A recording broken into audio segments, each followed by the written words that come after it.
আসসালামু আলাইকুম প্রিয় শিক্ষার্থীরা, তোমরা কেমন আছো? আমি আশা করি ভালো আছো। সো তোমরা কেন আসছো? এই যে দেখো, এসএসসি 2026 কম্পোজিশন সাজেশন, এত এত এত গুরুত্বপূর্ণ এই সাজেশনগুলো আমি একদম ধরো 1000% তোমাদের শিওর দিতে পারি।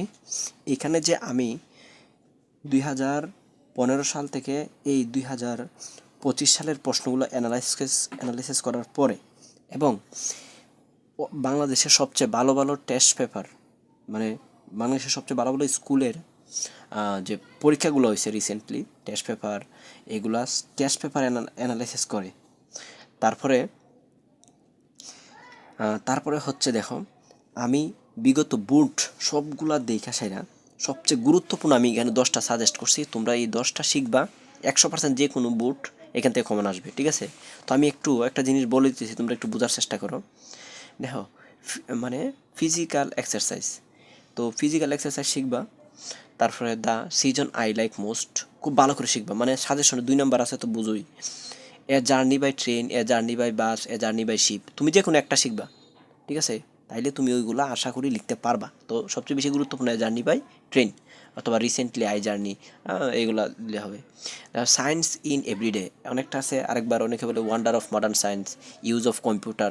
এখন সায়েন্স মানে ইন এভরিডে লাইফ যদি শিখো অথবা ওয়ান্ডার অফ মডার্ন সায়েন্স শিখো, ইউজ অফ কম্পিউটার শিখো, তিনটা মোটামুটি একই রকমের। যদি তুমি একটা শিখতে পারো, সুন্দর করে যদি লিখতে পারো, তুমি অবশ্যই 18 থেকে 19 মার্ক পাইবা। এটার মধ্যে মার্ক কত?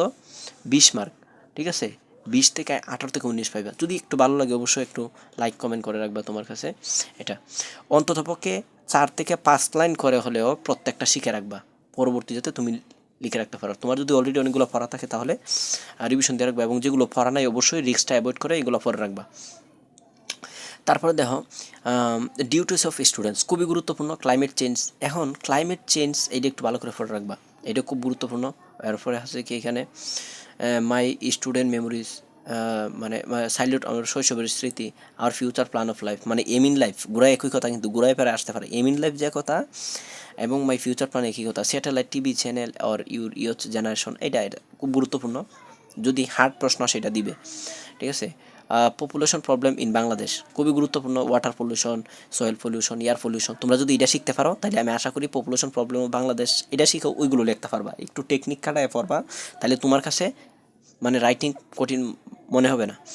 এ বিলিস ফেয়ার, এরপর রিসেন্টলি ফ্লুড ইন বাংলাদেশ, এই যে রিসেন্টলি ফ্লুড বাংলাদেশের সম্প্রতি বন্যা অথবা ক্লাইমেট চেঞ্জ, এই দুইটা মোটামুটি একই রকম। তুমি পারলে দুইটা শিখতে পারো, অথবা একটা শিখলে আরেকটা লিখতে পারবা। সো আমি আশা করি তোমার খুবই গুরুত্বপূর্ণ, অনেক কাজে আসবে তোমার। সো অবশ্যই তোমার যদি একটু উপকার আসে ভাই, আর অনেক পরিশ্রম করে অবশ্যই এগুলো বানাই।